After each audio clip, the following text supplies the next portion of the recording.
Bonjour, délégués. Je m'appelle Fred Brewington de New York, conférence annuelle, et je commence en disant que c'était mon plaisir d'écouter les présentations jusqu'à présent et j'espère que nos présentations maintenant, nous aurons le temps de parler. Alors, j'ai eu le privilège de présider sur le comité juridictionnel. Si vous voyez à l'écran, je vais aller un peu rapidement. Ici, d'abord, je veux parler de ce que c'est que le comité.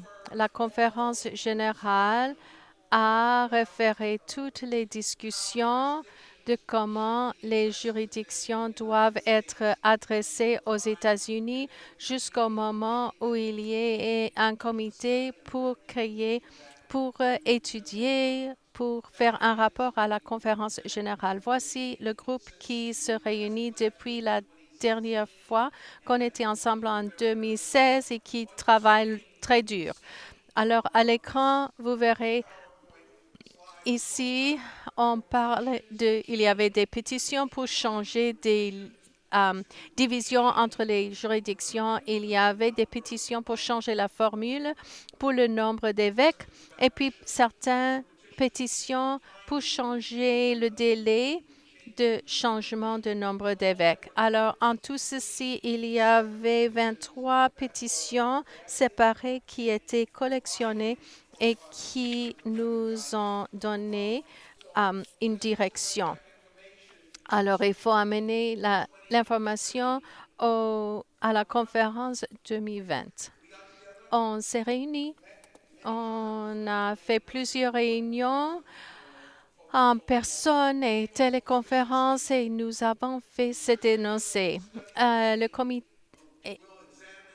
d'études juridictionnelles va examiner les réalités actuelles et les besoins de mission pour le 21e siècle pour déterminer le processus, pour déterminer le nombre et les limites des juridictions et des régions épiscopaux pour aligner les priorités missionnelles quand nous vivons l'appel de Christ pour être engagés dans la connexion.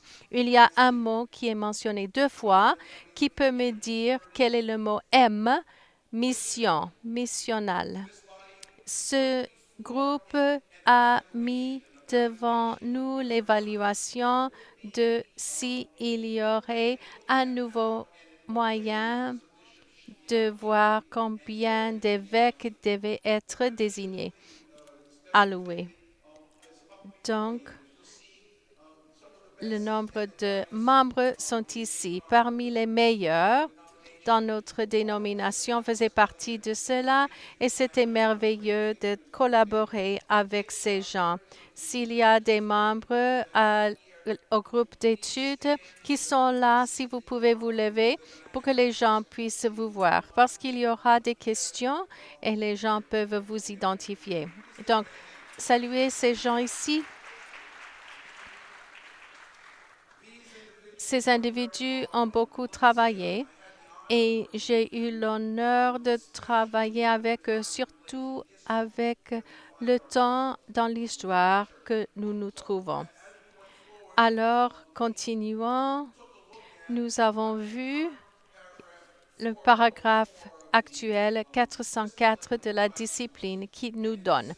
Et dans cette situation, nous avons vu qu'il y avait des nombres selon la formule actuelle, qui existe, qu'il y aurait un changement surtout en 2020 et 2024 selon la formule actuelle. By jurisdiction, and as you can see, Vous avez ça selon juridiction et chaque juridiction peut avoir au moins 5 évêques et après, il y a un évêque pour tous les 300 000 membres financés par contribution connexionnaire et de toutes les juridictions. Et nous avons parlé de mission de l'Église géographiquement et régionalement. Nous avons vu que il y a moyen de faire des disciples de manière mieux que seulement voir des chiffres. Alors, nous avons proposé que dans cette situation, chaque juridiction aura au moins 5 évêques, mais le nombre d'évêques supplémentaires que la juridiction détermine est nécessaire pour accomplir le ministère et mission financés par les contributions connexionnelles aux conférences annuelles dans cette juridiction, que nous ne soyons pas dirigés uniquement par les chiffres, parce que dans un lieu de ville où il n'y a pas seulement les chiffres de 300 000, il y a des grands besoins de mission qui peuvent diriger la mission. Alors, les évêques peuvent trouver nécessaire selon cette région géographique.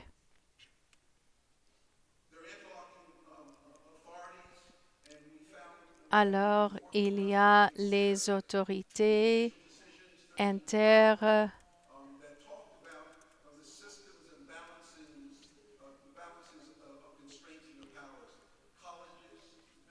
en associé les conférences générales, les conférences juridictionnelles collaborent ensemble de manière de déterminer les évêques dans cette région géographique. Alors, ils sont reliés ensemble. Alors, comment est-ce que ça marche? Si vous voyez ici, il y a plus de flexibilité en termes de comment ça marche. Si vous voyez le collège d'évêques, la capacité de finance des juridictions et les comités épiscopaux pour faire des décisions, alors ça revient à l'organisation que vous ne connaissez pas dans votre vie.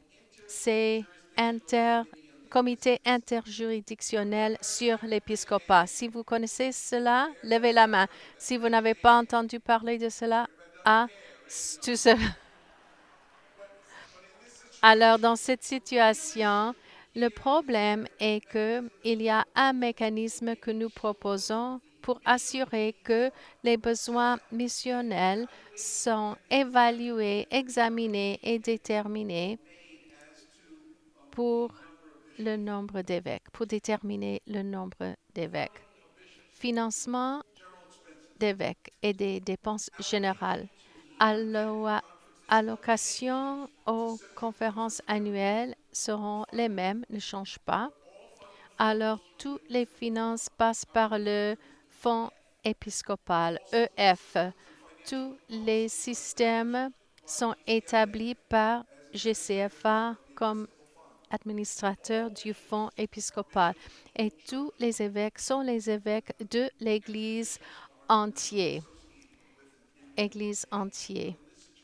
Dans cette situation, si vous voyez ici, devant vous, nous parlons de quelque chose pour soutenir ces activités par région géographique. Au moins 5.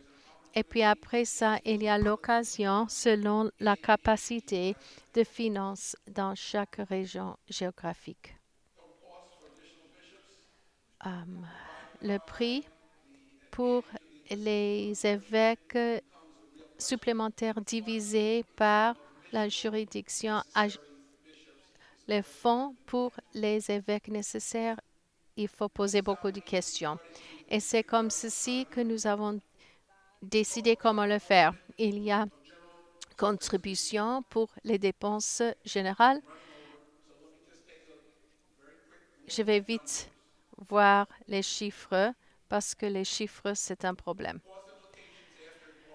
Implication de dépenses après le financement de bureaux, changement pour les montants par juridiction aux États-Unis seulement. Et si vous voyez ces chiffres, notre rapport donne une explication.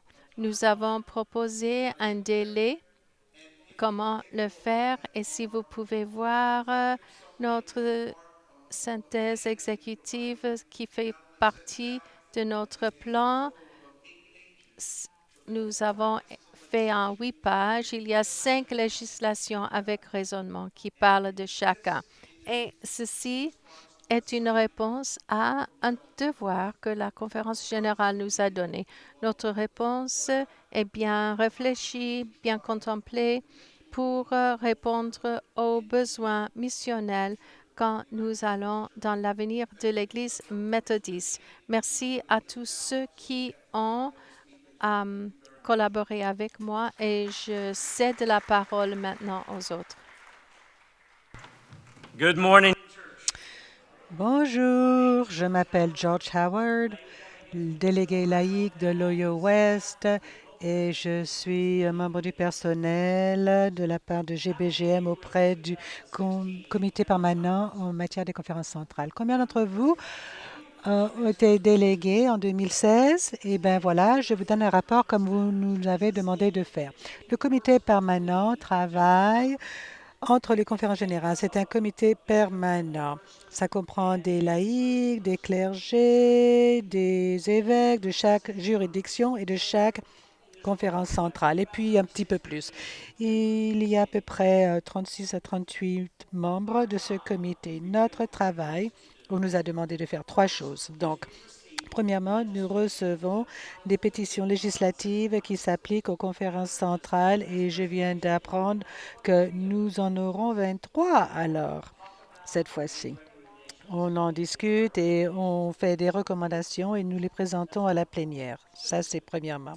Deuxièmement, on nous a demandé d'examiner le livre de discipline générale pour voir s'il y a des aspects adaptables ou non, dit Stickley. Minor va vous en dire davantage. Et troisièmement, vous nous avez demandé d'élaborer un plan d'Afrique global pour intégrer 5 nouveaux évêques en Afrique et l'évêque Palmer va en dire davantage. Mais avant que l'évêque Palmer vienne, je voudrais vous dire 3 choses concernant le rôle des évêques en Afrique. D'après mon expérience, leurs attentes sont différentes par rapport aux évêques aux États-Unis. Par exemple, une de ces attentes, c'est que lorsque je vais dans la maison d'un évêque, il y a à peu près une vingtaine ou une trentaine de personnes qui sont déjà, font la queue pour parler à l'évêque,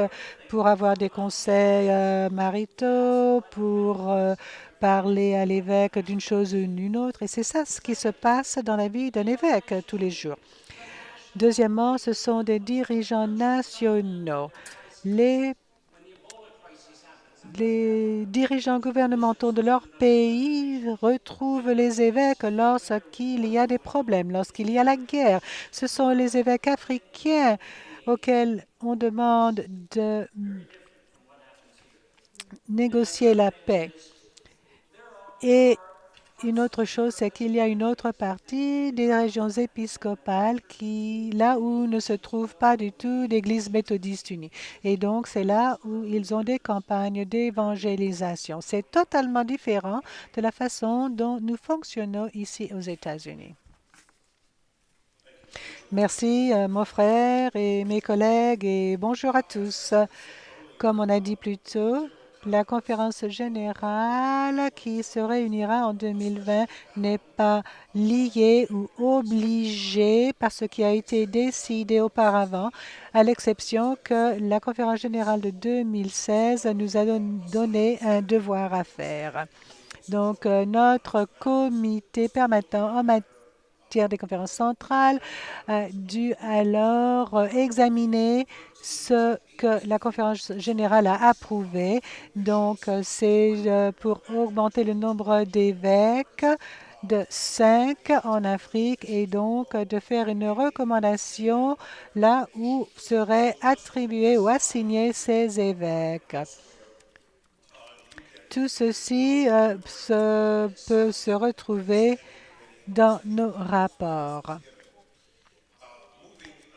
Donc, Pour aller un petit peu plus rapidement, le processus a compris 3 conversations que nous avons eues en général pour que ce ne soit pas uniquement contenu dans le comité permanent, mais au-delà du comité pour que nous puissions élaborer ce plan. Donc, nous avons tenu 3 consultations, dont 2 ont rassemblé des laïcs et des pasteurs ainsi que les évêques de toutes les régions épiscopales du continent d'Afrique afin de contribuer au plan et à la recommandation pour examiner les données, pour évaluer les critères, pour que nous sachions ce qui est très important avant de faire une recommandation. Ceci dit, nous avons eu 3 critères principaux qui ont dirigé notre travail.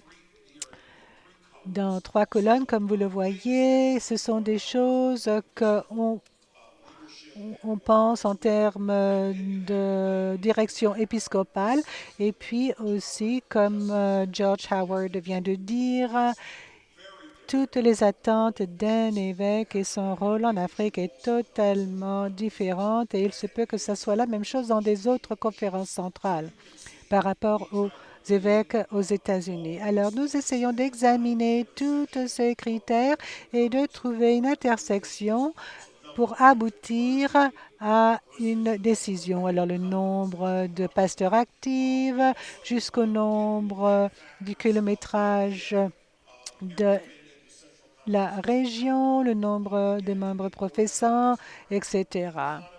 Donc, nous examinons aussi l'économie, la communication et le transport.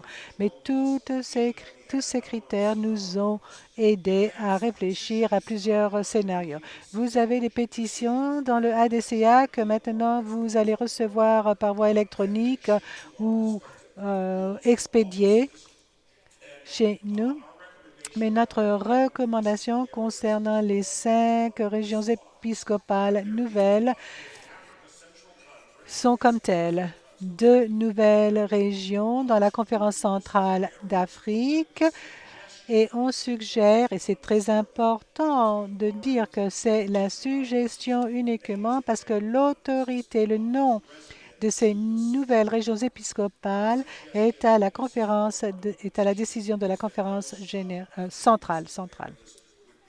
Donc, nous suggérons que ces 2 nouvelles régions se trouveraient au Burundi et au Zimbabwe, que la conférence centrale du Congo recevrait 2 régions épiscopales nouvelles qui comprendraient le Nord Katanga et Sud Congo.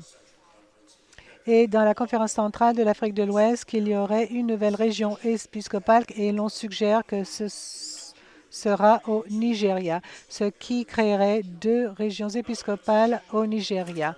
Une autre pétition, c'est que le nombre total ou un nombre total de 4 conférences centrales, donc 4 au total des conférences centrales en Afrique, et donc on renommerait une qui existe. Alors, on aurait la conférence centrale de l'Afrique de l'Ouest, de l'Afrique centrale, de l'Afrique de l'Est et du Sud. Et cette image va vous faire comprendre exactement la raison pour laquelle nous voulons faire ceci. Alors, sur cette carte, nous voyons où les conférences se trouvent telles qu'elles existent. En vert, c'est la conférence centrale de l'Afrique de l'Ouest. Orange, c'est la conférence centrale du Congo. Et en jaune, comme vous le voyez, qui se trouve autour du Congo, représente ce que nous appelons maintenant la conférence centrale d'Afrique. Nous recommandons maintenant est que les conférences centrale de l'Afrique de l'Ouest resterait comme telle. Congo resterait comme ça. Le jaune serait la conférence centrale de l'Afrique centrale. Et en marron, vous voyez que ça deviendrait la conférence centrale de l'Est.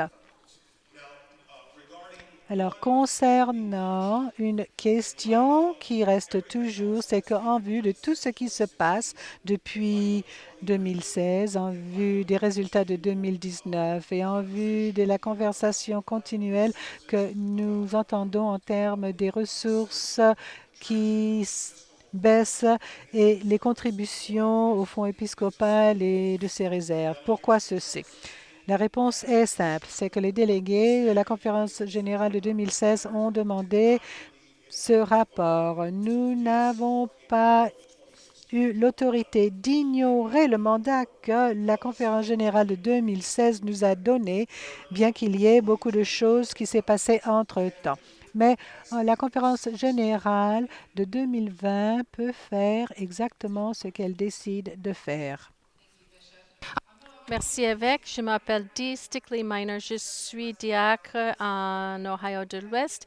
Et pendant ce quatriennat, j'ai servi au comité permanent sur les affaires des conférences centrales et je suis son secrétaire. J'ai 3 minutes. J'ai 1 minute. Quoi? J'ai 3 minutes? Bon, je vais essayer d'aller vite, vite, ce qui est dans la discipline générale. Donc, le, le livre de discipline générale, c'est une tentative de notre part de voir qu'est-ce qui est essentiel pour nous relier dans le monde entier en alliance ensemble, comprenant que l'alliance, c'est de nous donner à nous-mêmes et à Dieu. Et cette alliance est enracinée dans la grâce et la relation. Alors, notre discipline a 815 pages, mais qui ne se traduit pas dans des cultures différentes. Alors, ce que nous voulons faire est de voir ce qui nous relie ensemble et comment donner la liberté à des régions différentes et des conférences centrales de pouvoir développer ce qui est logique dans leur contexte. Pourquoi? Est-ce que ceci est important? Nous savons que le ministère est contextuel. Comment je fais le ministère au nord de Columbus est différent du sud. La beauté d'être avec le comité permanent est que nous entendons des histoires et les narratives de l'histoire des personnes là où ils marchent pendant 2 semaines pour aller à la conférence annuelle. Nous savons que c'est différent. Alors, il est important de voir qu'est-ce qui est important, qu'est-ce qui nous relie ensemble, au lieu de dicter ce qui se passe. Et il s'agit de comment donner la liberté. Quand on se rappelle que la discipline a été créée pendant que nous étions une Église américaine centrés aux États-Unis. Et quand nous voyons ceux qui sont en dehors de nous comme une extension, c'est une compréhension de colonialisme. Alors, ceci nous aide à vivre en alliance au lieu d'exporter notre culture aux autres. C'est pourquoi nous voyons que c'est important et peut-être même plus maintenant, étant donné tout ce qui se passe. Qu'est-ce que ça veut dire de maintenir l'identité globale qui valorise les autres? Et cette confiance que les dirigeants à Nord Katanga feront le ministère d'une manière raisonnable et aux États-Unis de manière raisonnable. Alors, nous croyons que c'est important et ça nous permet l'occasion de vivre en dehors de notre point de vue mondial. Quand nous voyons les autres histoires et les autres ministères, on comprend la beauté que Dieu a créée au commencement de la diversité et comment Dieu nous demande de bénir cette diversité pour qu'il se multiplie. Alors nous croyons que le livre de discipline générale nous aidera à multiplier et nous maintenir en relation ensemble. Alors, qu'est-ce que nous vous demandons?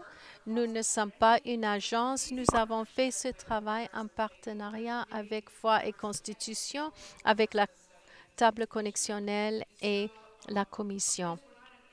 Puisque nous ne sommes pas une agence, il n'y avait pas de finances, alors nous avons cherché les fonds pour que le livre général de discipline esquisse peut être traduit dans les toutes les langues. C'est dans votre ADCA. Lisez, s'il vous plaît, l'esquisse ou l'exemplaire du livre de discipline générale, parce que nous voulons que vous donniez votre point de vue au comité permanent sur les affaires des conférences centrales. Nous voulons votre opinion pour comprendre. Peut-être vous allez dire, ah, vous êtes trop détaillé ici. Peut-être ceci, il ne faut pas mettre dans la partie non adaptable. C'est seulement que ce que la conférence générale peut amender. Et peut-être il faut mettre dans la partie pour les conférences centrales. Lisez, s'il vous plaît.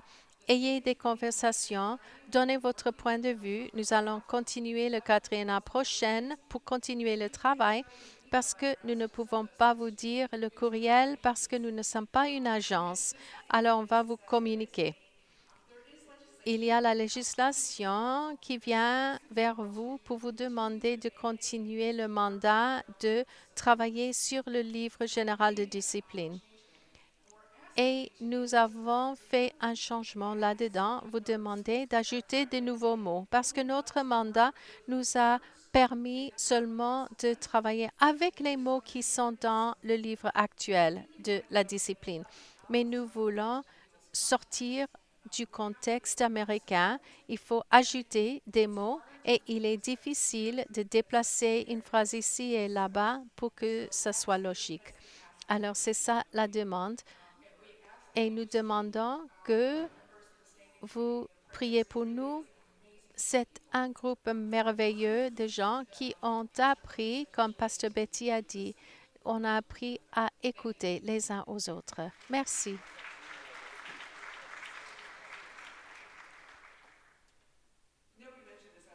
On n'a pas mentionné, mais le comité permanent sur les affaires des conférences centrales, c'est le seul groupe où la majorité viennent des conférences centrales. C'est merveilleux. Alors, puisque nous avons des interprètes et nous sommes très internationaux, nous avons demandé que tous ceux qui posent la question parlent lentement et j'ai difficile à parler lentement. Alors, on nous demande de parler lentement et nous demandons à tous nos participants de parler lentement. Alors, est-ce que quelqu'un a des questions? Les micros sont ouverts. Questions? Oui, posez votre question. Bonjour, je m'appelle Jasper Peters, je suis clergé de Mountain Sky. Avec Palmer, nous avons reconnu que la conférence générale était il y a 4 ans. Si je me rappelle bien, je pense que la suggestion était qu'il y ait 4 évêques additionnels dans les conférences centrales et un aux Philippines. Je ne sais pas si j'ai mal compris, mais si on a changé, pouvez-vous nous expliquer pourquoi? Ma recollection et la manière que le comité a fait son travail est que la pétition était spécifique. D'abord, ce que je vous ai montré, c'était le langage de la pétition actuelle. Est-ce qu'il y avait une conversation concernant un évêque pour les Philippines et est-ce qu'il y a ce besoin que nous ne faisons pas ou bien est-ce qu'il y a assez de ressources et énergie déjà? Le comité permanent, ce quatriennat, n'a pas eu cette conversation, mais je ne suis pas contre. Cette conversation a des lieux autres yeux. Il s'agit de la conférence centrale des Philippines d'amener ce besoin et pour les délégués de décider si c'est une priorité qu'ils aimeraient considérer. Alors, pour clarifier, une autre chose que le comité permanent a complété est que nous avons fait une analyse des régions épiscopales dans la conférence centrale des Philippines. Alors, il y avait des équipes qui ont passé une semaine dans toutes les 3 conférences annuelles centrales et c'était la recommandation de cette équipe en consultation avec leur évêque est approuvée par le comité permanent que actuellement les Philippines en tant que conférence centrale a le nombre d'évêques qui est nécessaire et l'information sur ça peut être trouvée dans notre rapport de comité permanent dans le ADCA. Et on a le temps pour une question. Molly McIntyre, laïque de Florida, c'est une question pour l'évêque Palmer. Deux choses. Où est le financement pour les 5 nouveaux évêques et si le budget doit être changé suite au protocole? Comment réduire le nombre d'évêques et quelles sont les priorités? Alors, je commence avec le premier. Dans ce premier-là, avec la législation était spécifique, disant que le financement pour les 5 nouveaux évêques doit être dans le budget du quatriennat proposé pour 2021 à 2024. Dans le DCA, ce budget est aussi inclus là. Alors, c'était le mandat de la conférence générale, c'était collaborateur, GCFA collabore et travaille sur ça. Le financement est déjà établi. Tous les endroits où ça peut créer d'autres problèmes, je ne peux pas parler de ça. Mais peut-être quelqu'un sur finance et administration peut le faire. Deuxième question, si le financement doit être changé vis-à-vis du protocole, comment réduire le nombre si on n'a pas besoin de 5 et est-ce qu'il y a priorité en certaines régions? Est-ce qu'on peut assurer que les besoins sont achevés? En consultation avec direction, avec GCFA, à discuter les questions. Toutes ces discussions ont eu lieu en 2019 précédant le protocole et ils étaient focalisés sur les besoins et les limites du fonds épiscopal qui sont bien connus dans l'Église. Alors, il y avait des scénarios discutés s'il faut prioriser les évêques pour mettre et la phase pour les évêques, comment faire la priorité des évêques. Mais la pétition devant les délégués répond aux critères de la législation qui était de travailler sur les 5 et suggestion de l'emplacement de ces 5 évêques. Je veux ajouter que le comité permanent est un groupe continuel qui se réunit durant la conférence générale. Ils sont présents à la conférence générale. Si on demande une autre opinion, ils sont là pour pouvoir faire une recommandation et revenir pour donner un rapport.